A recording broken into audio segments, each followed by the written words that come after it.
Bismillah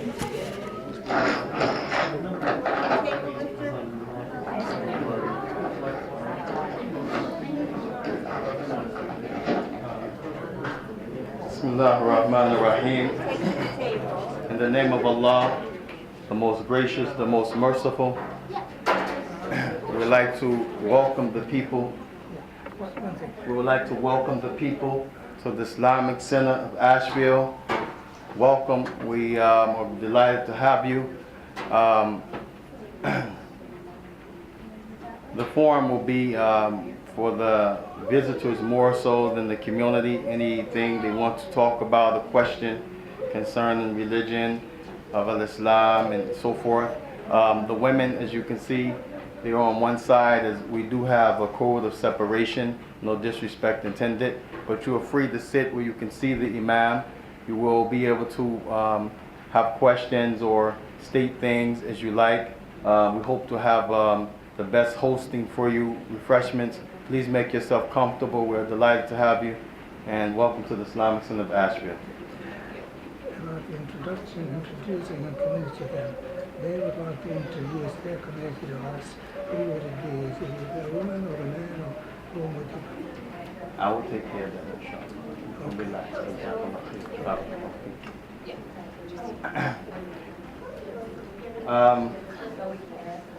If it gets too cool in here for the visitors, they can let us know, and we will adjust the air condition by the permission of Allah. We will have, as we mentioned again, women will have the chance equally as men to ask questions or to discuss whatever is suitable in the time length that we have. We will ask that people try to be attentive so that they don't miss anything and we don't miss anything that the visitors have to say. We would like, for the sake of introduction, someone from the community of the people here to come forth in order to tell us a little bit about yourself, or we can pass the mic. We prefer, and this is not out of discrimination, but we prefer the men to do the introduction, as there is a code of conduct again in the religion for that. Despite a whole surah being devoted to the women in Islam, and Islam giving probably the most rights in history to the women, despite Arab culture, despite misconceptions, despite oppression on the behalf of the people, Islam has honored the women from the beginning to the end.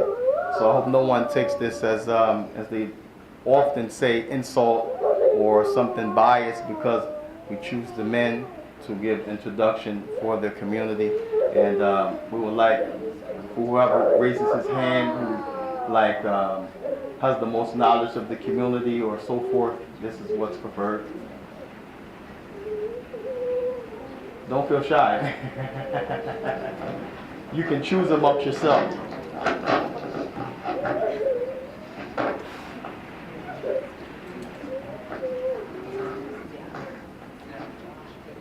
Josh, I'll pick you. Come this way because the cord you can take my seat.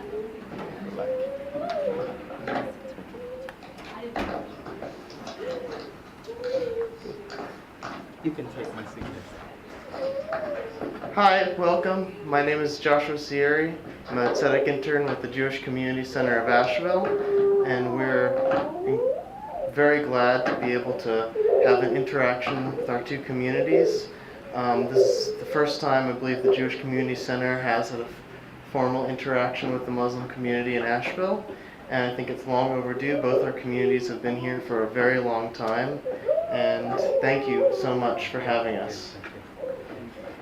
Can you tell us just a little bit how long you've been here and what services you offer, if any, to the community?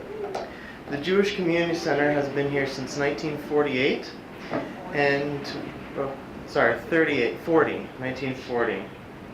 And we are a secular organization that serves the Jewish community and the community at large, providing a space to hold events or different things. We have a pool that a lot of the community use, and a very well-regarded preschool and after-school program. And it's open to both Jews and non-Jews, and it is a place that is not a religious site or center, but anyone can come to be a part of our community. Is that both educational institution as well as the pool, or the school? Which one is open to both? How many members? How many members? We have currently something like around 350 member households. We have 350 member households. Not all Jewish. Not all of them are Jewish. And to answer the Imam's question, we do allow anyone to both the school and to the pool as well. What's your curriculum for the school? The Imam asked about the curriculum for the preschool.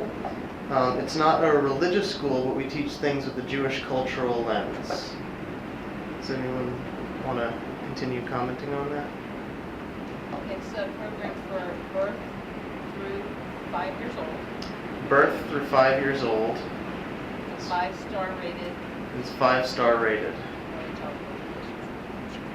Great. Thank you very much. Thank you.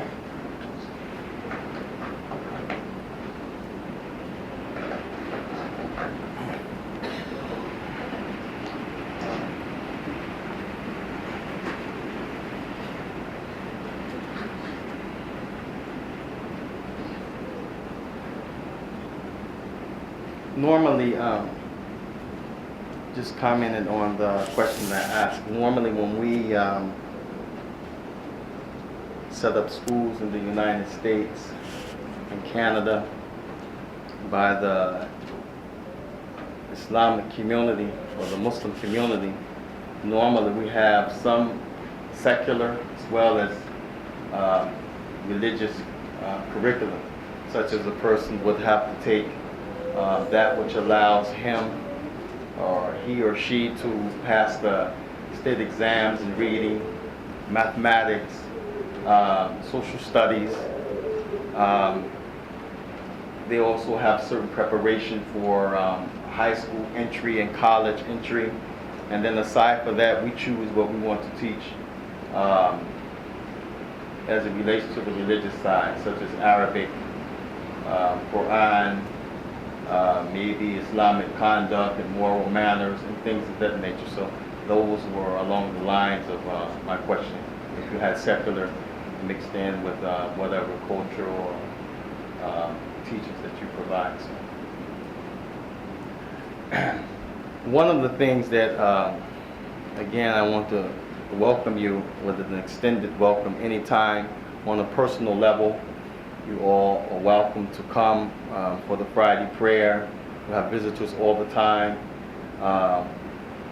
We do ask, again, because of code and conduct, that if women come, and if some people came today that are not too in line with the conduct, don't feel the shame. I mean, you don't know, so it's no problem. Just like if we came to your institution, some things we're not going to know, so don't feel slighted. But we normally ask that the people, both male and female, for example, don't wear shorts, don't wear tights, as part of the religion is a modest dress.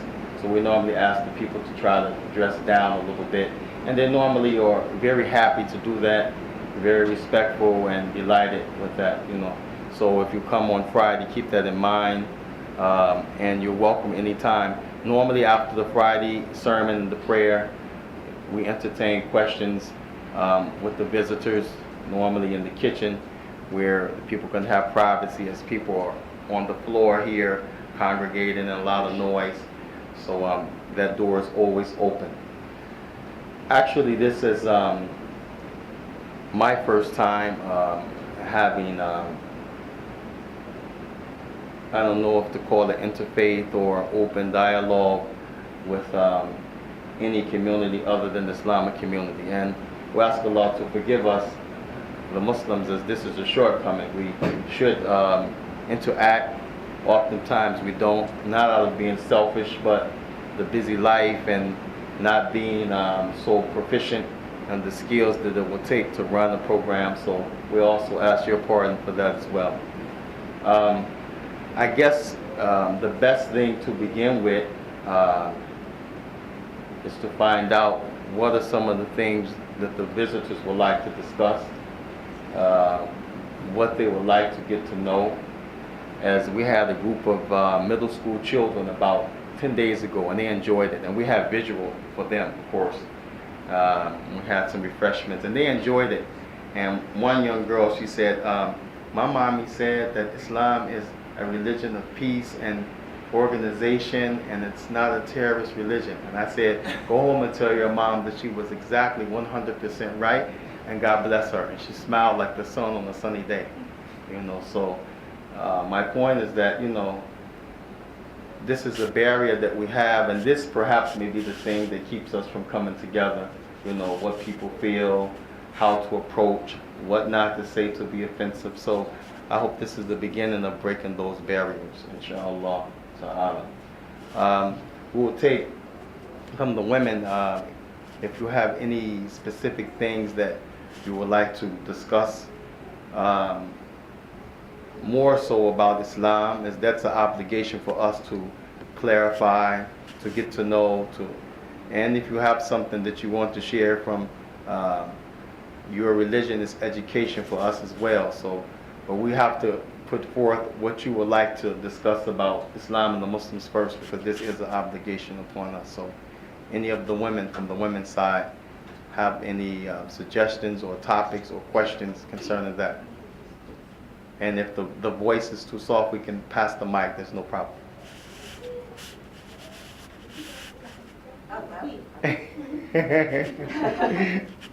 I'm very confused between the Shiite and the Sunni. I try to remember Yes. what it is, but I constantly get confused by it. Can you explain this? Okay. She wants to know the difference between Shia and Sunni. Is it anybody on this side that wants to take, and I'm not inciting the people to guess, but some people, they do know whether they're Muslim or not. I don't have to do all of the speaking. But I am the authority here knowledge-wise, because I spent many years studying abroad in places like Arabia, Egypt, Yemen. So the community has entrusted me with that. But sometimes the people, they know. So is it anybody on this side they can tell, in short, what is the difference between Shia and Sunni? Everybody's embarrassed because I'm the imam. The difference between Shia and Sunni, in short, is that no Muslim can be Muslim without being Sunni. No Muslim can be Muslim without being Sunni. So we ask the question, what is Sunni? Sunni comes from the word sunnah, which it has many meanings in Islam. If you talk about the wordings that we have recorded from what the Prophet Muhammad actually said and the people recorded, then sunnah means one thing. If you talk about the legal rules and regulations in Islam, such as what a man has to do for his wife, what he can't do against his wife, then sunnah means something different than the narrations from the Prophet Muhammad. If we talk about Islamic creed, as everything should have a foundation. Your house has a foundation. If not, the house will sink into the ground.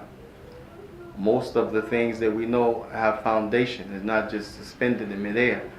So Islam likewise has a foundation. When we talk about the foundation, how to believe in the creator of the heavens and the earth, how to worship him, how to believe in prophets and messengers, how to believe in angels, how to believe in anything that's considered a creed, then sunnah takes another meaning. So for this reason, every Muslim has to be Sunni, meaning he takes those meanings that come under the name of sunnah and he applies them to the best of his or her knowledge and ability. So this is the general meaning of Sunni. Shia is actually something that it is tied to a group of people. a group of people that renegated against this concept that I just mentioned to you in the beginning. And they arose after the death of the Prophet Muhammad, alayhi salatu wasalam, peace and blessings of Allah be upon him and upon all of the prophets and messengers. And it caused a lot of havoc and confusion even between the Muslims to this day. The Shia, they typically are into two categories. One category that there's no doubt in the matter, they deviated from what's correct. And then there's another portion of them, they deviated to the extent they are considered to be outside of Islam. So when we talk about this issue of Shia and Sunni, then they're not the same, and many Muslims won't tell you this because they don't know, just think we're all Muslim, but these are people that actually, they talk bad about the Prophet himself, they insult from the family of the Prophet, and they have bad thoughts, statements, and even actions against the Muslim community. How was my definition? Was it, you can grasp it? Was it too, like... Well, I studied a little bit of Islam, and I know that has something to do with who takes the place of Muhammad, like what's the lineage? That's what I had read, that there was an issue with the lineage. Yes. And one group said one thing, and another group said it has to be relative of Muhammad, Yeah. and the other group said, and I always get the two Yeah. confused. Yeah. But I mean, this is what we say in Western terminology, scapegoat. Because really it doesn't have really anything to do with lineage and so forth. It has to do with what the Prophet said. He's a messenger. Just like Isa ibn Maryam, Jesus, and Moses, they were the ones on the scene that were entrusted with guiding the people from the creator of the heavens and the earth. So nobody had the right to come and surplus or take away from what they said, even the family members. And Ali had no problem with what the Prophet said, as he was a firm believer. Actually was from the earliest people to accept Islam at 10 years old. And some of the life of him will make you cry that a boy can believe and be that strong in faith. So there's no doubt he had no problem in the Prophet placing him in history where he was placed. As everybody was placed before the Prophet died. This one, and it was agreed upon. Only after the death of the Prophet, then these people came with extremism to this level, and they used this issue, who should be, based upon lineage and so forth, and all of this is treachery against the religion and that which the Prophet did not sanction. So this is a part of it. But in general, what I told you is the difference between the two. They have a lot of things more than just the lineage that they bring to insult and slander, and even they slander and insult the Prophet Muhammad, alayhi salatu wasalam. Can you please briefly describe the 5 pillars of Islam, and particularly there's some controversy, or there has been, about zakat, where that money, those charitable contributions perhaps ought to go. And I'd be interested in your views of that. Thank you, and then we'll go to the men's section. The issue of the 5 pillars are very known in Islam, to the point that you can Google them and they'll come up in brief. The first one is the testimony that there is no God to be worshipped except Allah. And this in itself is a misconception, again, even between Muslims, as it was prophesied by the Prophet Muhammad that this will happen to the Muslims. After his death, Muslims will be so engrossed in worldly affairs. Muslims will be so engrossed in arguments and opinions. Muslims will be so engrossed in those things that the earlier nations, such as the Jews and Christians, suffered, that they would do like this. And when we talk about this deviation and separating and fighting and arguing, one of them is in the misconception that there is only one God and we all worship the same God. And there is only one God. Nobody's going to disagree. If you talk about the creator of the heavens and the earth, nobody's going to say Jesus created the heavens and the earth. Although they say Jesus came in the form of a man and he's the Son of God. If you ask the Jews, whatever philosophies and opinions and views they have, I kind of 100% bet that they're not going to say someone created the heavens and the earth and the sun and the moon except the creator of the heavens and the earth. So we all agree upon that, even some of the pagans. But the misconception is how the worship should be directed towards their creator. So the meaning La ilaha illallah, which is the Arabic term that we translate loosely, there is no God to be, there's no God except Allah. This is the literal meaning. But Arabic is such a language and a poetic language at that it has meanings that come with undertones and meanings that can be expressed without words being vocalized at times. And this is the point about the statement, there's no God to be worshipped. It means, as comes in other verses in the Quran, La ma'bud bihaqqin illallah, that there's no deity, there's no God that should be worshipped in truth except the creator of the heavens and the earth. So many Muslims that have that distortion, so they worship graves, they call them the people in the grave, they pray to them, and this is a violation against Islam. Many of them, they will think that they can ask the Prophet something, he died, the Prophet is dead, just because he's a prophet, I mean you can ask him. And you have different forms that violate a person's Islam that goes against this first pillar, that is, there's no deity that has the right to be worshipped. There's no God that someone should take to pray to and devote actions of rituals that are considered worship except to the creator of the heavens and the earth. And then that there is Muhammad, the messenger of Allah.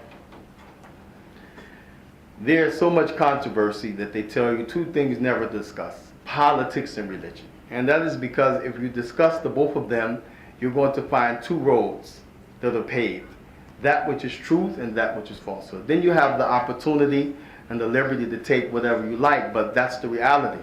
So when we talk about Muhammad Rasulullah, guys that are not Muslim, men that are very educated, they have written books about the most amazing man that ever walked the face of the earth, the most influential character that ever walked amongst the human being. And they said Muhammad.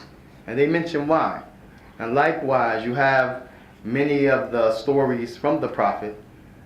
They came way after the issue of Moses and Jesus, and it was revealed to him certain tactics that people would try to challenge to see if he was the prophet. And some of them were Jews, as they had the previous revelation. They would go ask him certain questions. If he answered, they say he's the prophet. If he didn't answer, they say he's not the prophet.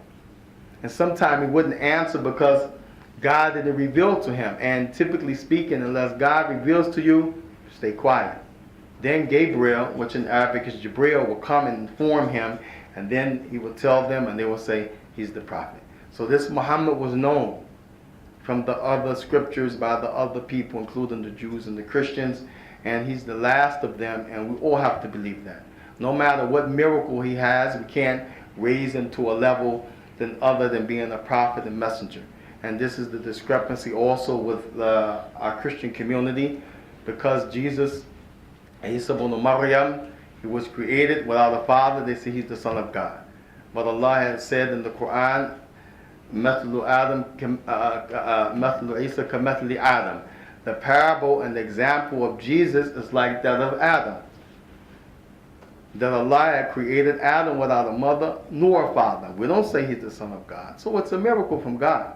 And it's only to get the people, to bring them out of darkness and to light, meaning the spiritual darkness to light.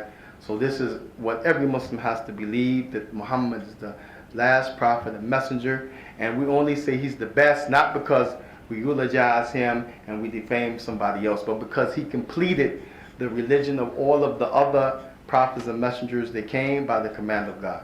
So there will be no more argument, no more books, no more prophets. And if Jews, Christians, and Muslims argue, or Hindus or whoever, they're not going to be able to say unjustly, we didn't know or we didn't understand, because the last revelation and the last prophet came to humanity.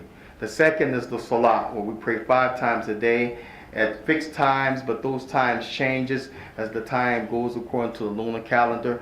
And the bottom line for this is a physical and mental, spiritual cleansing. As we believe human beings, they make error, they fall into temptation.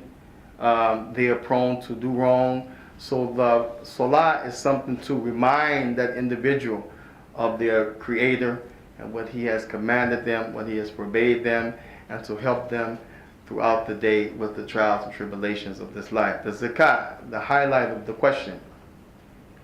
Initially, zakat was something that was taken from the rich and distributed to the poor. And that was because when the Prophet left Mecca and went to Al-Medina, which all of this is in Arabia, the Jews, including the people that were there waiting for him at Al-Medina, they picked the Prophet Muhammad to be the governor of Medina. Jews knew that he was coming. They knew he was the last prophet and messenger.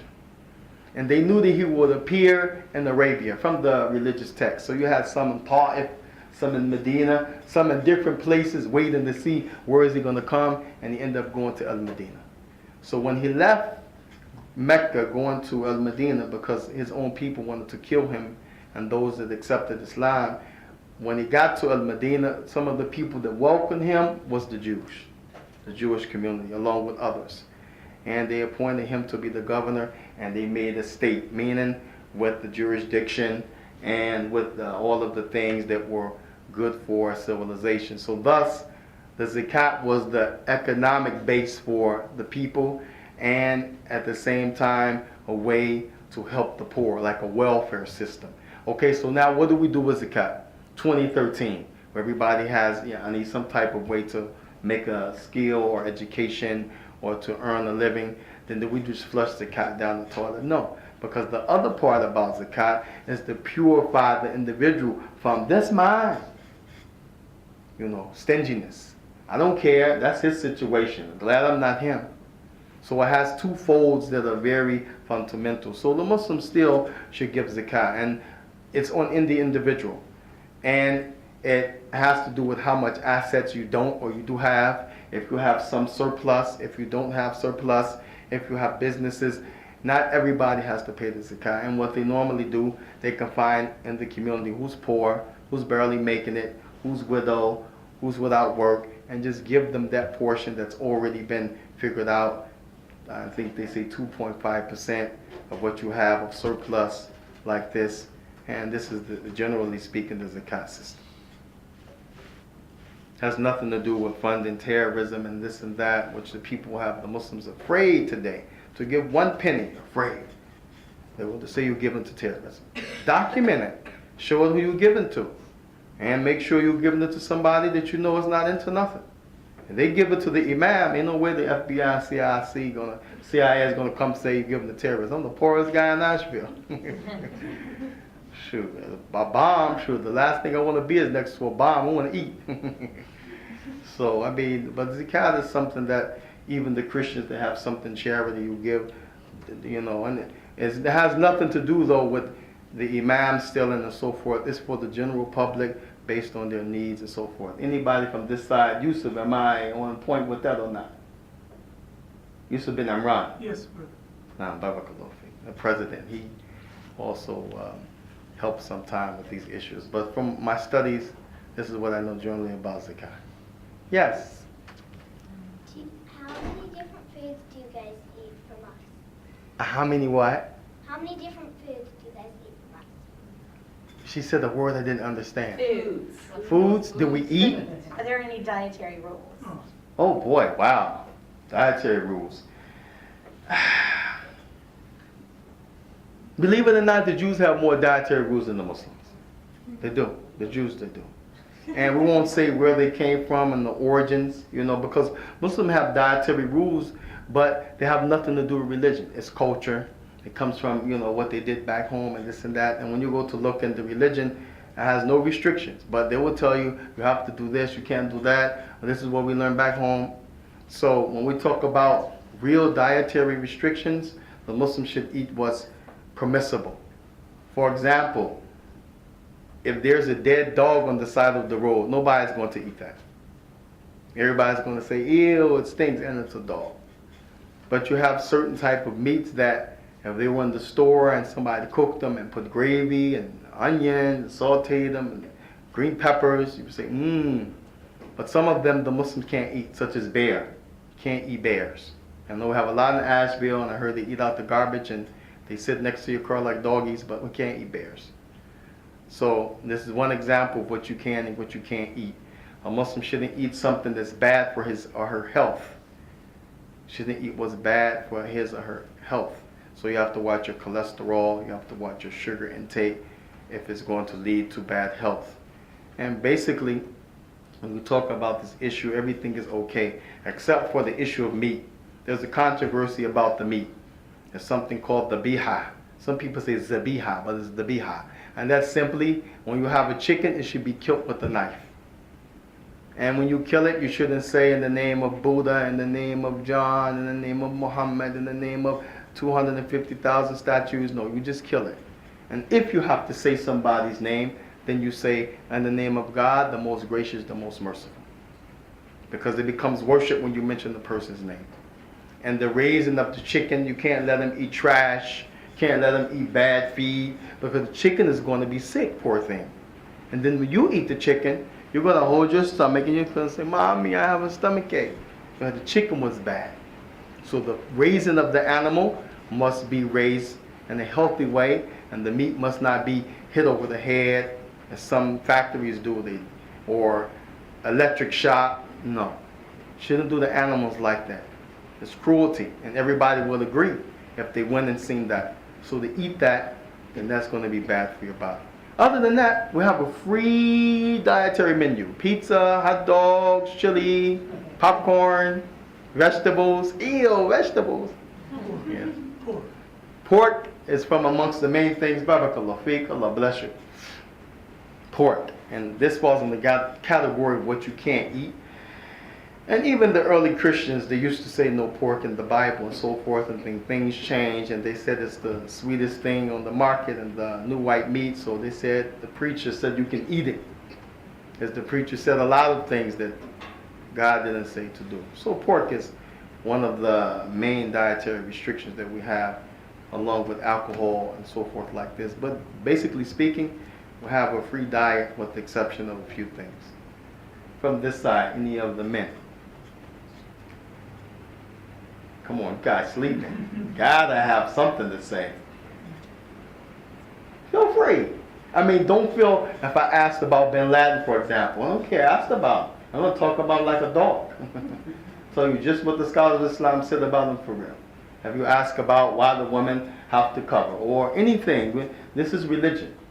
You know, we don't get offended, and you know, don't think that what you have to ask is stupid. No, this is the time.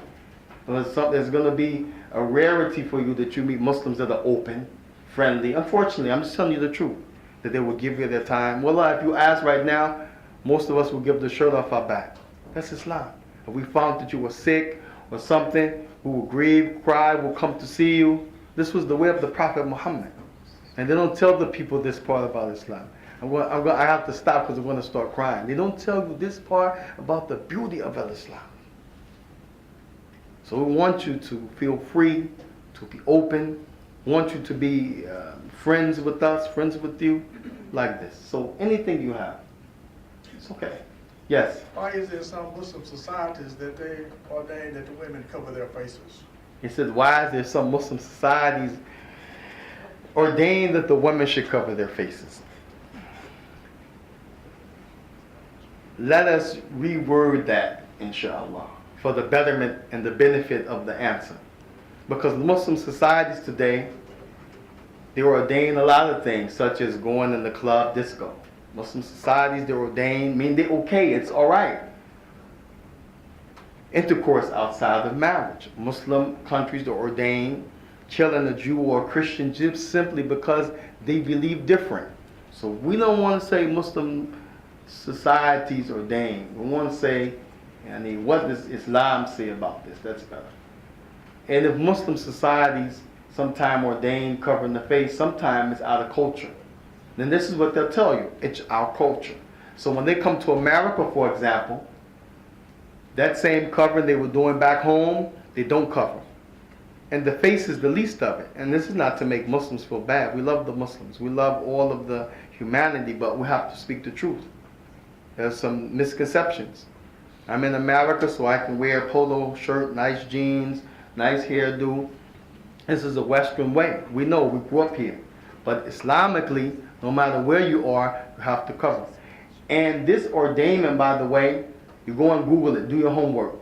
There's some Jewish communities right now that if you were to look at that lady and say, wow, she's Arab, as they say with ignorance, or she's Muslim, she's Islamic, she's Jewish. Because this is not something new.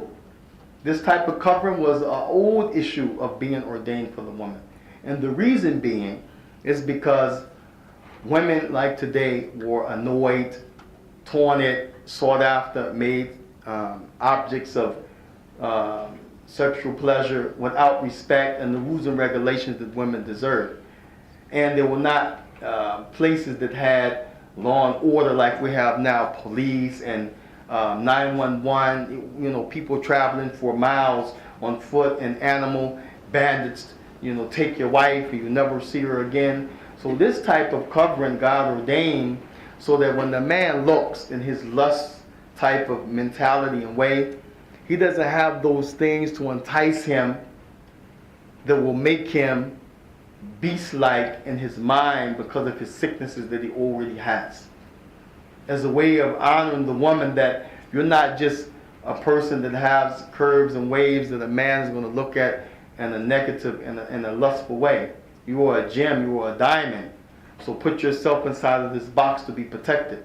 And this was basically the ordainment for the covering.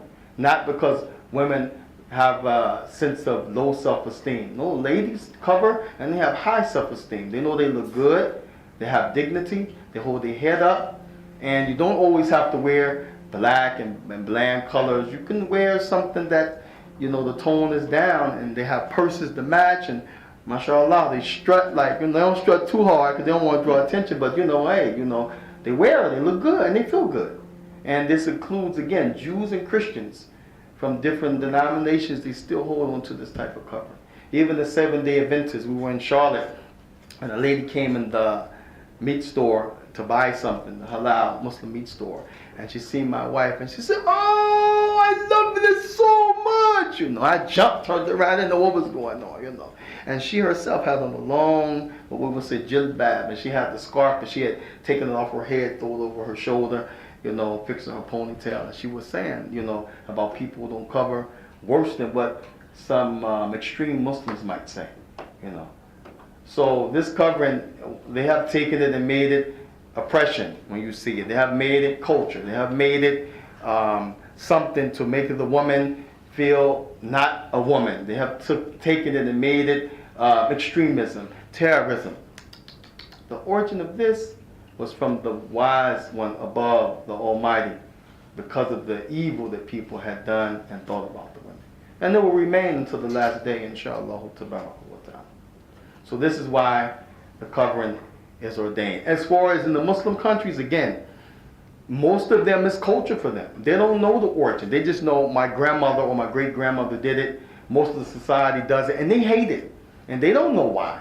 And that's why the first time they get a chance, they're taking it off, and they're talking bad about it. But it's a mercy, it's a beautification, and it was an ordainment from the Creator of the heavens and the earth, not only to the Muslims, but to the past nations before. I think we have a question here. Fine. Josh? Josh. Oh, I forgot what my question. How often do I do that?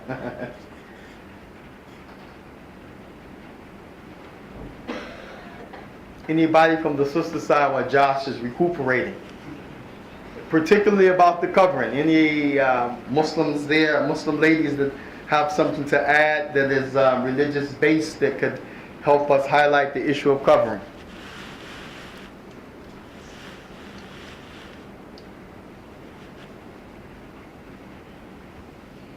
Hello? Yes, no? I have a question. Yes. So I'm very interested in lots of spiritual texts. You know, I've read the Bible from cover to cover. I've read Jewish texts. I've read Hindu texts. And I have not read the Quran. And one of my, yet, I'll say, And one of my reasons for hesitating on that is from people who I've spoken to who are Islamic, they were very adamant that it should not be read in translation. And I can honestly, being honest with myself, there's no way I'll ever be able to learn a new language at this point. So I just kind of wanted to get your feel on, is it acceptable to read the Quran in translation, and would it still be helpful and beneficial for somebody to read it in English translation? When you do the ratio, when you go and look at the statistics of Muslims around the world, the Arabs are in the minority. The percentage of Muslims around the world, when you go look at Arabs and then people that are not Arab, and they sometimes give them by sections, that speak Urdu language, English language, Spanish, like this. The Arabs are the minority. Islam has spread so much throughout the world to those other nations that the Arabs are the minority. And there's not an insult or an attack on the Arabs, but unfortunately, when you talk about really having religion and having a understanding that's the purest or without a lot of additives, most of the people that are non-Arabs, they have that understanding, and it's from English translation of the Quran, English translation of the statements called hadith of the Prophet and his actions, Islamic books that have been authored from good sources without too much opinion. And the point I'm making is that all of the prophets and messengers, they were sent to their people, and their people had a language that other people didn't have. How do we get to know about those other religions? Through translation. As we don't understand Hebrew, we don't understand Latin, Greek, and all of those different languages that revelations were in before it got to us in English. So our language is important. And when we talk about Quran, the only way you can read Quran is in Arabic, and that's because Quran is really the speech of God that He sent down in the Arabic language to the angel Jibril, to the Prophet Muhammad. That's the chain that it came. But translation is what we have in English, a meaning rendered into English language. And then you have it in French, rendered into their language, and German language like this. I've seen it in Spanish language like this. So the point here is that they misunderstood, or they came with something that obviously is from culture. When you talk about translation, people are encouraged to read translation. But translation shouldn't be considered Quran. It should be considered the translation of the meaning of the Quran. Because if a person has Quran, that means it's in Arabic. And the first criterion to that is, do you have to know the language? There's no way you're going to be able to do anything. You might open it from the wrong end, except you know it opens from right to left. But if it's turned around and both sides of the cover look identical, you might open it and might not know where you're at because you don't know the language. So we are encouraged to tell people read English translation if they're English, Spanish translation if they're Spanish or they speak Spanish, and like this. And the only thing I would recommend highly to you, because you're in Asheville, is to take my number. And if you have any questions, call me, because when you talk about changing something from one language to another, there's always a gap. And you can't translate word for word for word like people think. Sometimes things are in phrases. Sometimes things are in context. And other times, you just can't translate it from Arabic to English or another language, because Arabic is rich. And you have some of that richness that just can't be taken from one language to another. And that's why some of the scholars of Islam, and I said some, not all, bona fide scholars of Islam of 800, 1200, 700, 600 years ago, going back that far. They encouraged the people who wanted to teach Islam and to be a help to Islam. They have to learn the Arabic language. Because if you go into books in another language about Islam, and one of them is a translation of the Quran, you're going to blow it. And even some Arabs, they get the Quran, and that's their mother tongue, and they read it.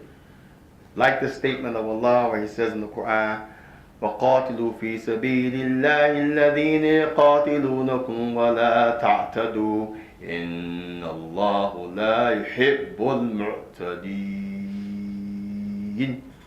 That was Quran. Straight like it was given to the Prophet.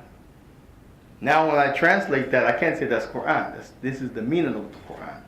And fight those in the cause of Allah that fight with you. And fight those in the cause of Allah who fight with you. And don't transgress the rules. Verily, Allah does not like the transgressors. So the first part of the verse said, fight with those in the cause of Allah. What does this mean? This means with the rules and the regulations that Allah gave for fighting, such as you can't kill innocent, you can't kill women, you can't kill the elderly, you can't harm the crops and all of the infrastructure. You have to meet at a designated place. Those people who you know, they are fighting against you. They're coming to evade you. They want to annihilate you. In order to safeguard your people, take the fight away from the house. Meet at a neutral place where those people won't be harmed, and you fight. As we say, may the best man win. But don't go beyond the limits. For example, if they stop, you stop. If they make a treaty, honor that treaty of peace. If you capture old men, don't kill them like they do today. If you capture women, because when you're going in and you're fighting, and sometimes raids are a part of fighting, you know they want to get you, so you have to get them first. This is a war tactic. We know this around the world today. War tactic. But Islamically, it's because you know they sent the message, we're going to take you out. So you go on a raid to try to get them before they get you, and you're going on women. You can't rape the women. What ayah billah? You seek refuge in Allah from evil. You cannot lay a hand on that lady. Islamically, you can't even enter a person's house without permission, because you may see the lady in clothing and in a dress that's not suitable for the Muslim. As we go back to covering. Even in your house, your friend shouldn't come in and sit and see the hair of your woman. That's her beauty. That's like her crown. And all of the religions have mandated that. But we have went with culture and custom and so forth. So you go in and you raid, and women and they scream, they're not covered. You have to shut the door. You can't rape them, kill them. No. So this type of verse, and fight with those in the way of Allah, meaning with the rules and regulations that He set, those who fight with you. That means they aggress first. Not you go fight with them. La ikraha fi deen. There's no compulsion in religion. Everybody that accepted Islam in the history, they accepted from what they seen from the Muslims of good character and willingly. You cannot find any book that people went and made people under the sword or the gun accept Islam. This is a fabrication and far from truth. So you don't force individuals. So this is one of the verses that shows that this is the difference between Quran and translation. But again, some Arabs read that verse, and because of ideologies that deviant people have taught them, they understand this to kill innocent people and so forth, and they give all kind of reasons and excuses. So Quran is one thing and translation is another. So I'm going to get you a translation. You leave me your address and I'll mail you one, and you read it as much as you like. Do you recommend anybody in particular as far as translation? He's asking about recommendations. That's a very good point. As you can't take anybody's translation. Some people, they mix philosophy with the translation. Some people, they put commentary that goes against some of the code of Islam. And some people are not proficient enough in the Arabic nor the second language that they're trying to translate to be doing it in the first place. But they have a good will and they want to do a service. So the recommendation, it varies. Some people, they like Yusuf Ali translation. He's the most known, popular. Me, myself, I don't recommend because he has footnotes that go against Islamic coding. They have some that come out of Saudi Arabia. They have some good ones that come out of India.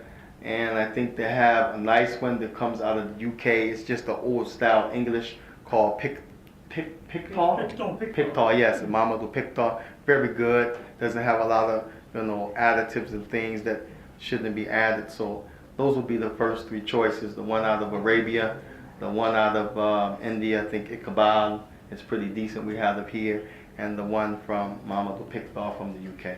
And Allah knows best. Josh, you have a question? Oh, the question I had. And then we go to the sisters. The question I had was, I was just curious if you could tell us about the history of the Islamic Center here in Asheville. That's going to be the president. I'm not going to be that sloppy to do that. I mean, the president's been here for way over 20 years.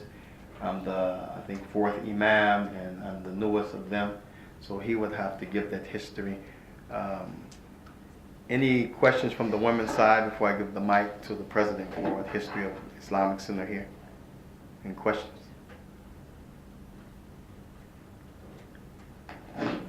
You want to take a discourse تتكلم من هناك أنت تريد لا أنت يعني الأحق بهذا والله جزاك الله خير تريد أن تجلس هنا أحسن طيب بارك الله فيك. I'm speaking to him in Arabic. I told him he's better for that. He said, no, you're the imam. I said, no, please, you have more right. And he's going to sit there. He doesn't want to sit here. He's shy. Our Islamic Center is a humble Islamic Center. It started in 1987. When we moved to the area, there was only few people. Before I came to the area, there was a group of Afro-American brothers who had what they followed the Nation of Islam. And some of them, they're sitting in here right now. And when I came to the area, I met a couple of them. And first one I met, to be specific, is his name Brother Steve. I met him in Merriman Avenue. He was walking. And anyway, so there was two other brothers. There was a professor in UNCA and another engineer who was in Asheville. Both of their names Ahmed. One is Ahmed Madani and the other Ahmed Sulaiman.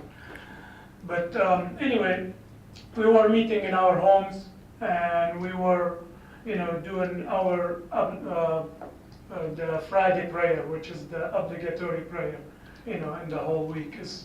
So the four of us, we were meeting for the longest, and then we decided, the brothers from the Nation of Islam, we got in touch with them, we started visiting, and they were looking, to see the true Islam, instead of some of them already knew about it. And so when we met, we started meeting, we rented a place on Hendersonville Road. Above used to be Lingerfield.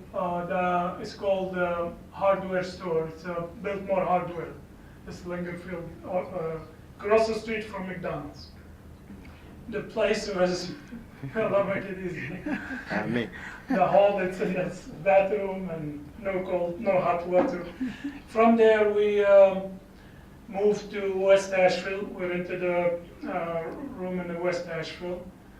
And as the congregation got bigger, we were about maybe by then, 20 to 25, something like that. Brother Samuel was one of the first, and Brother Abdul Hafid, Kalam is behind you there. He's one of the first.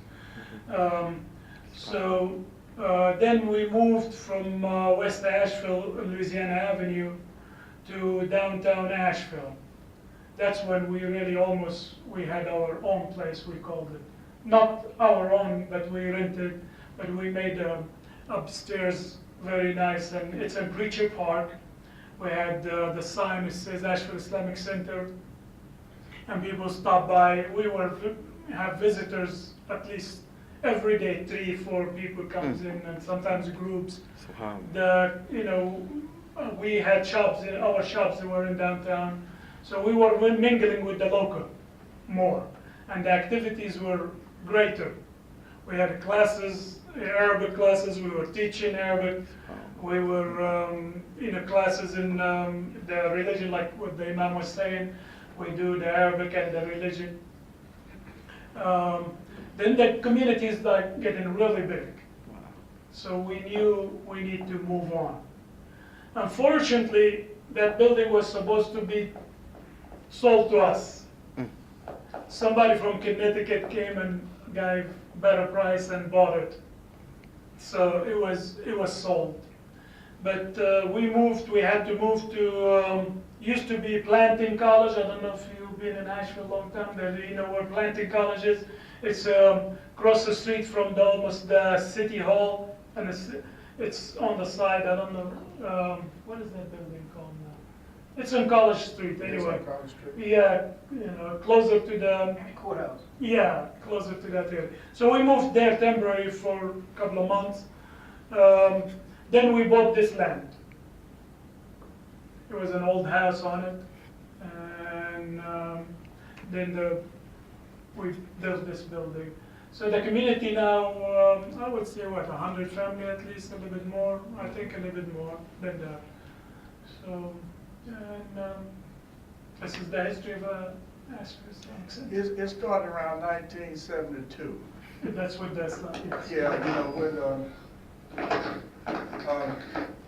quite a few of us, more or less, was in the military, so more or less, like when we got out, we would get together more or less, and talking and rapping and stuff like that back during that time.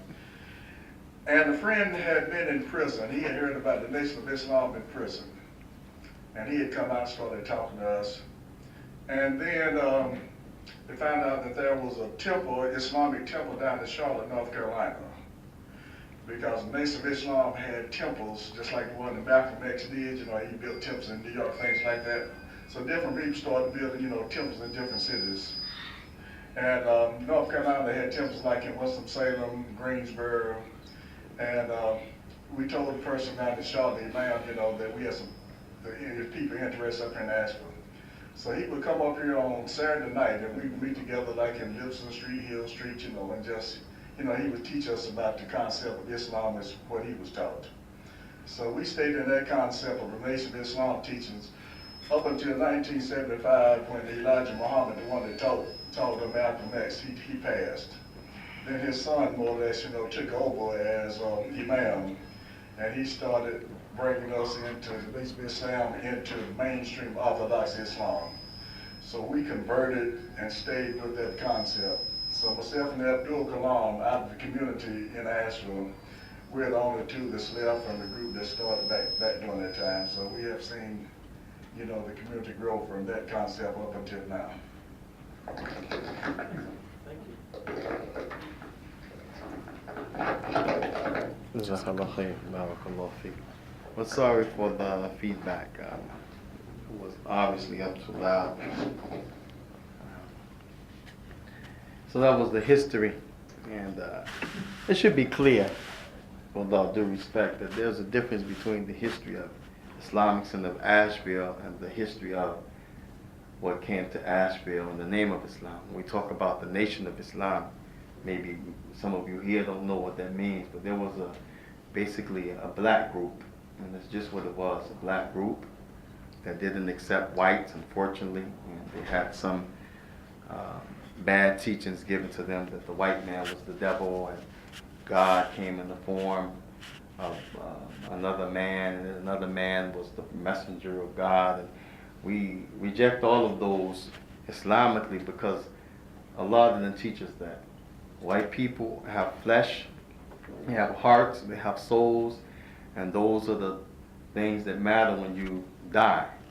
No more soul, no more blood flow, and the flesh is going to be finished.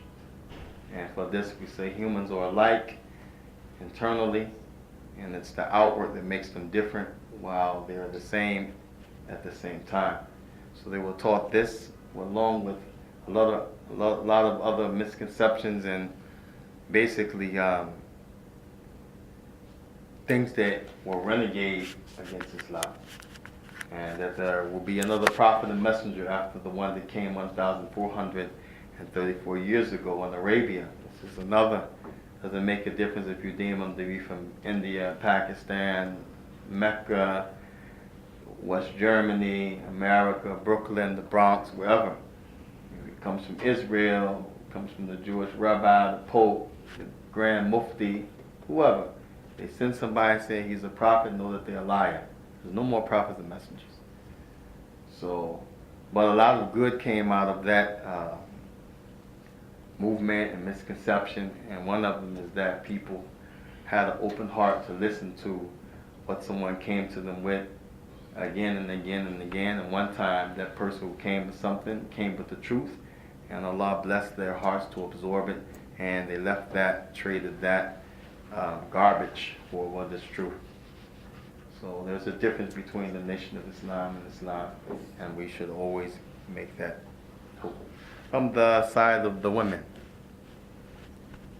Been quiet for a while. It's me again. I want to see what stuff it is based on. So, are you saying then that there is no longer any presence of the teachings of the Nation of Islam, which, in addition to what you've mentioned, during the Farrakhan period, certainly also was fiercely anti-Semitic? Oh yes, exactly.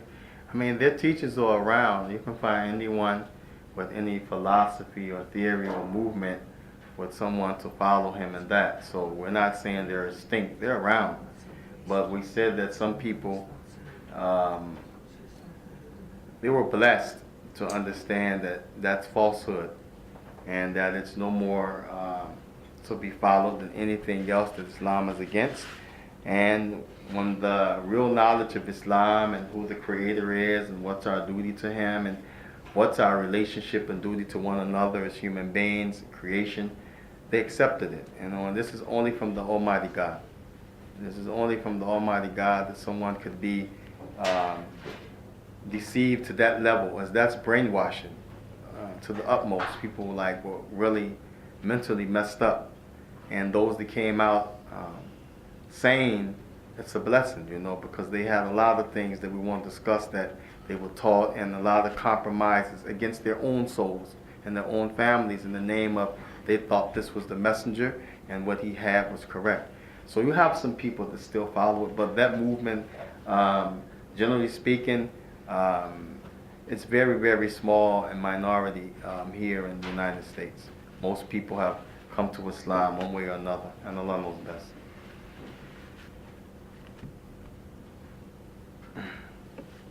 Well, we can wind it down. People might be tired, hungry.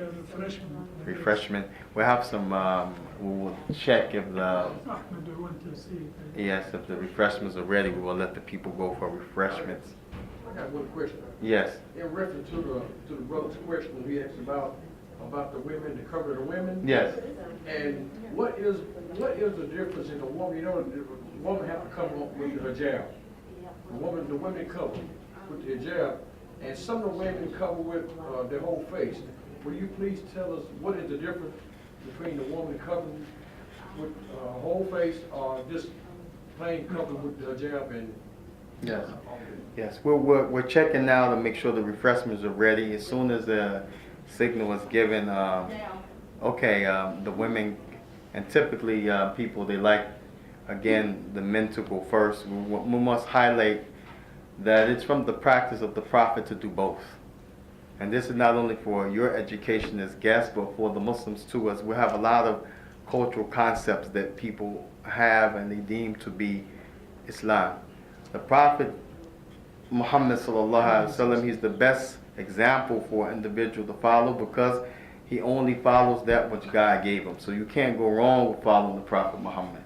But if you follow someone other than the Prophet, there's a chance he's guided or there's a chance he's misguided. So we follow the Prophet in everything, including how to clean ourselves after the bathroom. This is considered guidance in Islam. So the Muslim cleans itself with water and tissue after doing number 1 and number 2 to be in the most cleanest state at all times. Likewise, at times he would give his wife, like he gave Aisha, the thing to drink on the marriage night first, and she was shy. And her friend that was making her up, making her look nice, told her, "Girl, drink, drink." And she looked around and she drank, and then she gave it to the prophet to drink, and this was milk. And milk is considered to be a derivative of food. So this is a proof that women can go, it's not something chauvinistic or culture, men go first, but there is a place in the religion that the woman makes sure the husband has his food, the children have their food, but doesn't mean she eats bones and scraps in the end. No, she should have the best food, the best treatment, the best clothing, the best honor. So sometimes we do that because of the women and the children, so we will let the women and children go this time first as we keep talking, and then when they're finished, our woman will tell us that the men can go, as again we keep the separation in Islam, and we thank you very much. You can go now, as they had said. The question was asked about the difference between covering, wearing what's considered hijab, and the addition, which is the face veil. There's an old time religious debate, and when I say debate, I mean between the Muslim scholars of this ummah, of the Muslim community at large. And sometimes the difference is because the verse out of the wisdom of God, he sent it in a general way, and that general way could either mean this or that.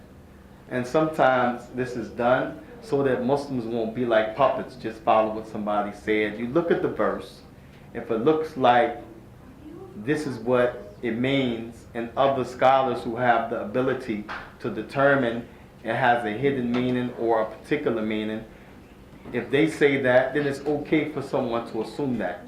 But if everybody says it means this, and then one person says it means that, then it's a little more out of place, because you have to have some type of skills in order to do this.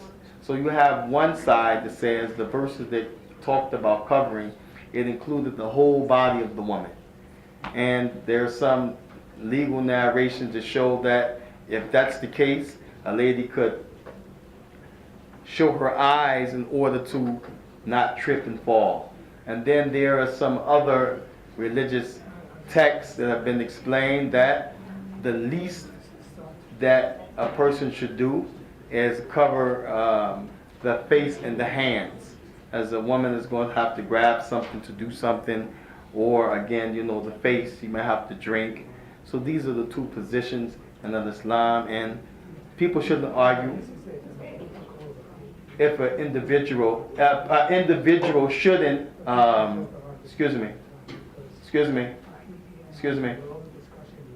they,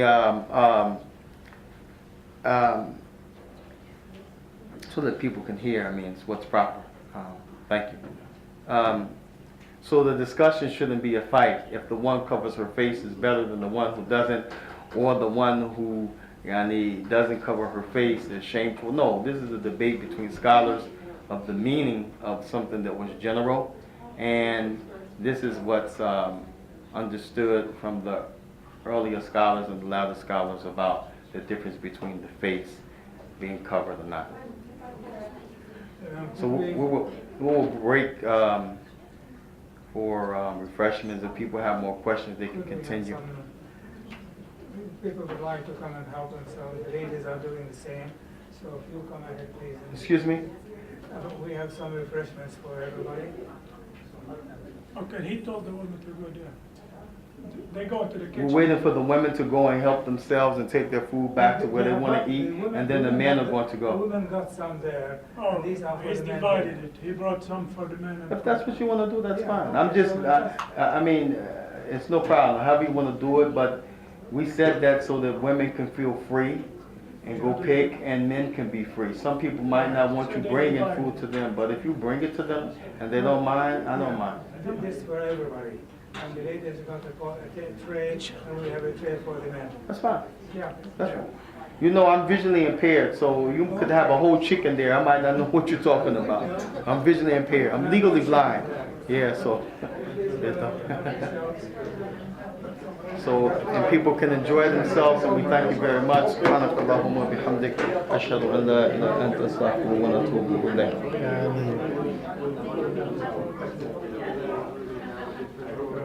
Inshallah.